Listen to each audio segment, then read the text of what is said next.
Raleigh, NC federal judges ruled Tuesday that North Carolina's congressional district map drawn by legislative Republicans is illegally gerrymandered because of excessive partisanship that gave the GOP a rock-solid advantage for most seats and must quickly be redone.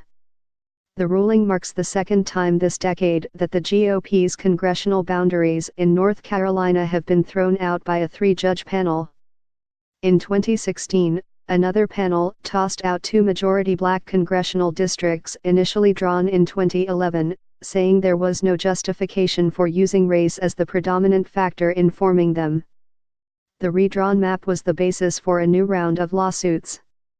The latest lawsuit, filed by election advocacy groups and Democrats, said the replacement for the racial gerrymander also contained unlawful partisan gerrymanders. Those who sued argued that Republican legislators went too far when they followed criteria designed to retain the party's 10-3 majority. At the time of debate, according to the order, House Redistricting Chief Rep. David Lewis, R., attempted to justify the criteria by saying, "I think electing Republicans is better than electing Democrats.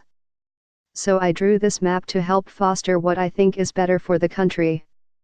We find that the General Assembly drew and enacted the 2016 plan with intent to subordinate the interests of non-Republican voters and entrench Republican control of North Carolina's congressional delegation, U.S. Circuit Court Judge Jim Wynn wrote in the majority opinion. Wynn added that the evidence shows the plan achieved the General Assembly's discriminatory partisan objective.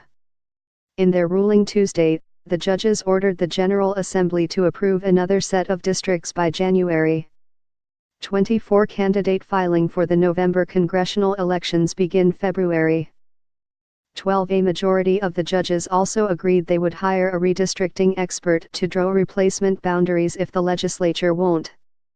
Through a spokeswoman, Senate Redistricting Committee Chairman Ralph Heiss of Mitchell County said lawmakers plan to appeal.